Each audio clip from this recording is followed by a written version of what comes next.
Shalom saudara-saudara, kembali kami menjumpai saudara-saudaraku di tengah-tengah ibadah keluarga demi keluarga. Pada hari ini, firman Tuhan yang menjadi nats itu dari Yohanes 12 ayat 32 yang demikian. Dan apabila aku ditinggikan dari bumi, aku akan menarik semua orang datang kepadaku. Hal ini kita dengarkan tentu terkait kita memperingati hari kenaikan Tuhan Yesus Kristus meninggalkan para murid menuju Bapa di sorga.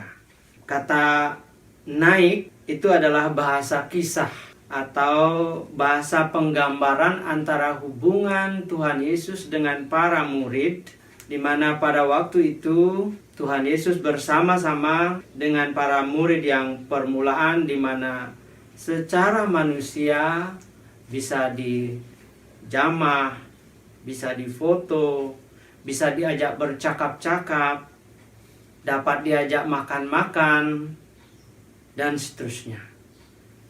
Dalam peringatan hari ini disebut naik ke surga, itu harus kita mengerti dia kembali kepada hakikatnya, yakni bersama dengan Bapa di surga, yang bagi kita sementara ini adalah satu tempat yang misteri.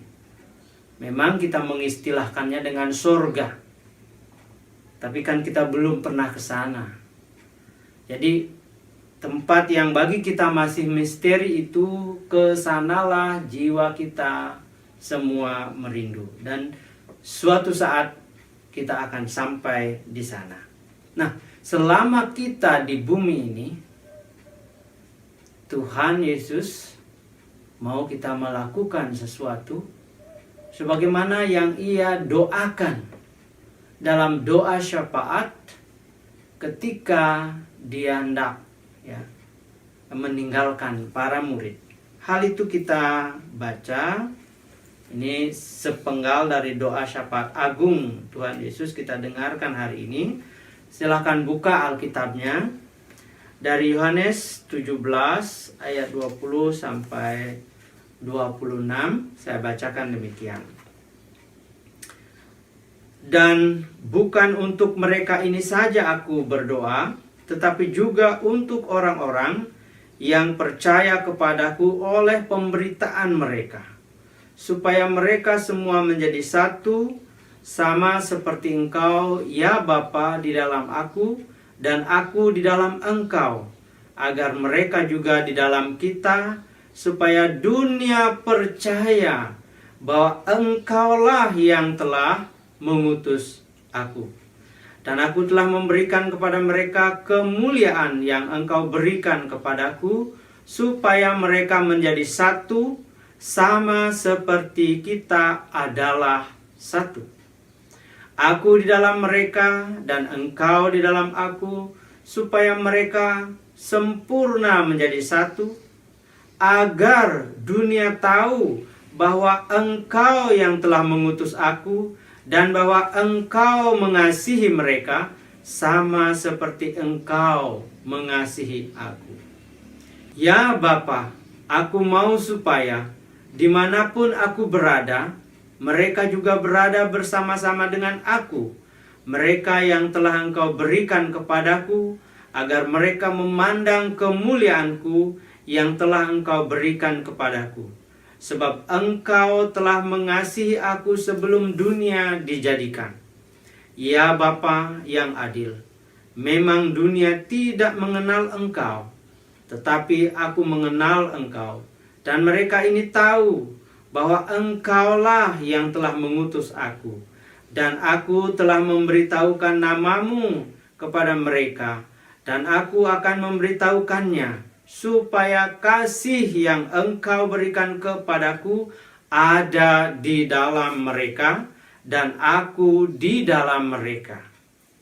Demikian pembacaan kita. Berbahagia saudara yang mendengar, merenungkan, dan melakukan firman Tuhan ini dalam hidup selanjutnya. Haleluya. Haleluya, haleluya, haleluya.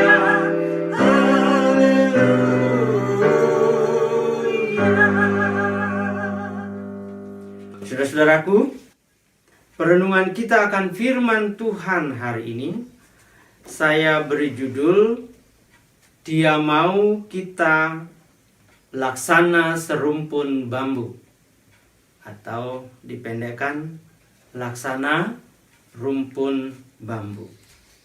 Saudara-saudaraku, terkait dengan judul renungan yang sudah saya sampaikan, ada beberapa pokok yang patut kita dalami. Yang pertama, doa Yesus untuk saya dan saudara juga. Kenatipun itu dinaikkan 2000 tahun yang lalu, tapi doa Yesus itu bagi saya dan saudara juga yang hidup hari ini. Yang kedua, misi doa daripada Tuhan Yesus waktu itu. Lalu yang ketiga, tujuan kesatuan para murid yang dikehendaki oleh Tuhan Yesus dalam doa syafaat yang ia naikkan pada waktu itu. Saudara-saudaraku, doa Yesus adalah untuk para murid permulaan, kemudian para murid yang berhasil dimuridkan oleh para murid permulaan, kemudian para murid yang kemudian juga terlahir dari murid-murid yang berikutnya. Dan itu berarti sampai kepada kita sebagai murid-murid Tuhan Yesus masa kini. Dengan kata lain, Tuhan Yesus menghendaki apa yang ia naikkan dalam doa syafaat pada waktu itu juga sampai pada waktu sekarang ini dan seterusnya, yakni berlaku di segala tempat dan zaman. Itu menegaskan bahwa saya dan saudara juga adalah bagian daripada sasaran doa syafaat Tuhan Yesus Kristus. Betapa berbahagia kita karena kita pun didoakan oleh Tuhan Yesus waktu itu. Lalu yang kedua, saudaraku, ada misi dari doa Tuhan Yesus. Misi doa dari Tuhan Yesus kepada Bapa adalah kesatuan hidup para murid di segala tempat dan zaman. Mengapa kesatuan begitu ditekankan oleh Tuhan Yesus? Karena Tuhan Yesus tahu ketika dia tidak ada lagi di dunia ini, maka para murid dengan berbagai latar belakang itu rentan terhadap perpecahan. Realitanya itu kita lihat sekarang. Bagaimana terdapat banyak denominasi gereja, aliran-aliran, bahkan sekte-sekte yang akar-akarnya berada di dalam gereja. Tidak saja antar kelompok kita terpecah, tetapi kadang juga di dalam keluarga terjadi, walaupun kita sama-sama murid Tuhan Yesus. Saudaraku, mengapa gereja rentan perpecahan? Kemungkinan yang pertama adalah adanya pandangan bahwa saya tidak perlu orang lain. Apa sih yang you dapat lakukan untuk saya? Tidak ada. Kita hidup masing-masing, kita berjuang sendiri-sendiri. Kita ini tidak ada kepentingan satu dengan yang lain. Kalau kita bisa ke gereja bersama, kebetulan saja kita dekat lokasinya tinggal. Maka logislah kalau kita pergi ke gedung gereja yang sama, lalu kita berkumpul di situ. Habis itu pulang, ya sudah, selesai. Kemungkinan kedua, kita lupa Tuhan Yesus pernah berdoa agar kita hidup sebagai satu kesatuan. Satu kesatuan yang bagaimana? Satu kesatuan yang menyerupai anggota-anggota dari satu tubuh. Tuhan menghendaki agar mata bisa berkata kepada tangan, kita satu tubuh. Tangan berkata kepada kaki, kita satu tubuh. Dan kaki berkata kepada mata dan tangan, kita satu tubuh. Dan oleh karena kita satu tubuh, kita saling membutuhkan. Dan ini kalau diterjemahkan dalam hidup kita bergereja, panwayan butuh panmade, panmade butuh pannyoman, pannyoman butuh paniluh, dan paniluh butuh panwayan, dan demikian seterusnya. Kita saling membutuhkan. Kita satu tubuh di dalam Kristus. Oleh karena itu kita harus satu kesatuan.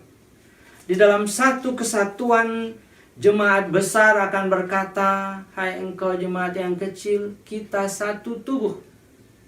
Jemaat yang kecil akan berkata kepada jemaat yang besar, "Kita satu tubuh." Dan oleh karena itu kita saling membutuhkan. Jemaat yang satu akan hidup dan menghidupkan mimpi-mimpi yang lain. Jemaat misalnya, jemaat Marga Pakerti, jemaat Galang Ningyang Abian Basih akan menghidupkan mimpi-mimpi jemaat yang lain. Misalnya jemaat Sabda Urip Sege Karangasem, jemaat Galang Buana Dalung menghidupkan mimpi jemaat Gilimanuk, dan demikian seterusnya. Tuhan mau kita hidup dalam satu kesatuan yang dibuktikan dalam saling membutuhkan dan saling membantu. Saudaraku, yang ketiga, ada tujuan kesatuan para murid. Untuk apa kesatuan para murid yang didoakan oleh Tuhan Yesus? Sampai Tuhan Yesus harus mendemonstrasikan doa syafaatnya bagi para murid. Tujuannya adalah agar setiap orang di dunia ini percaya bahwa Yesus adalah utusan Bapa Surgawi untuk menyatakan kasih Bapa kepada manusia di dunia. Jadi kesatuan murid Tuhan Yesus bukanlah sekedar agar para murid menjadi satu, apalagi cuma kumpul-kumpul. Bukan juga sekedar tidak tercerai-berai, melainkan agar kesatuannya itu menjadi kesaksian yang hidup, yang menyaksikan bahwa Yesus Kristus itu utusan Sang Bapa, yang menyatakan isi hati Bapa kepada dunia ini. Hati Bapa yang mengasihi dunia ini, sebagaimana dicantumkan Yohanes 3 ayat 16. Karena begitu besar kasih Allah akan dunia ini, sehingga Ia mengaruniakan anaknya yang tunggal, supaya barang siapa yang percaya kepadanya tidak binasa, melainkan beroleh hidup yang kekal. Dengan demikian saudara, doa syafaat Tuhan Yesus adalah sekaligus pengutusan bagi para murid untuk bersaksi melalui kesatuan hidup di dalam Kristus. Ketika kita tidak mau hidup dalam satu kesatuan tubuh Kristus, kita tidak saja sedang menolak sesama anggota tubuh Kristus, tetapi juga kita sedang menolak bersaksi tentang kasih Bapa. Ketika kita menolak bersaksi tentang kasih Bapa kepada dunia ini, betapa egoisnya hidup kita. Bila hanya menjadi penikmat kasih Bapa itu, sementara kita membiarkan orang lain menuju binasa. Itu bagaikan seorang makan di restoran lalu lewat seseorang pengemis. Tetapi orang yang sedang makan itu tidak tahu menaung, tidak mau tahu dengan si pengemis yang lewat. Seperti itulah kita ketika kita tidak mau hidup dalam satu kesatuan tubuh Kristus di dunia ini. Saudaraku, Tuhan Yesus tidak menghendaki yang demikian. Tuhan Yesus menghendaki kita hidup laksana serumpun bambu. Tahu bagaimana karakter bambu, saudara? Ketika panas terik, surya menerpa mereka, dahan demi dahan saling tumpang tindih satu dengan yang lain untuk meneduhkan satu terhadap yang lain. Karena itu kita merasa nyaman apabila dekat di rerumpunan bambu. Dan ketika angin kencang menerpa mereka, mereka meliuk dalam kebersamaan seperti sedang menarikan satu tarian sukacita bagi Sang Pencipta. Saudaraku, menghayati kesatuan mereka, lahirlah satu lagu yang hendak kami persembahkan mengakhiri renungan ini.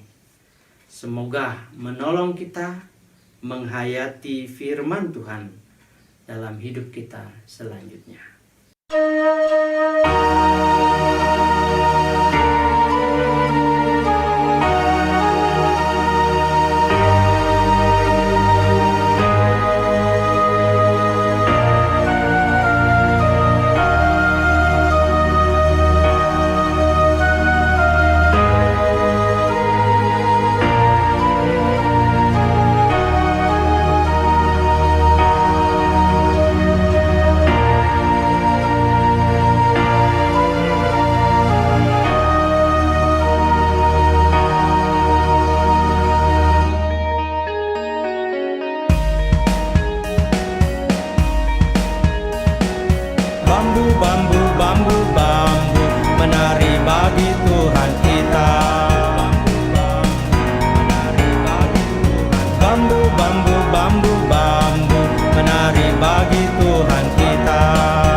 Tuhan kita.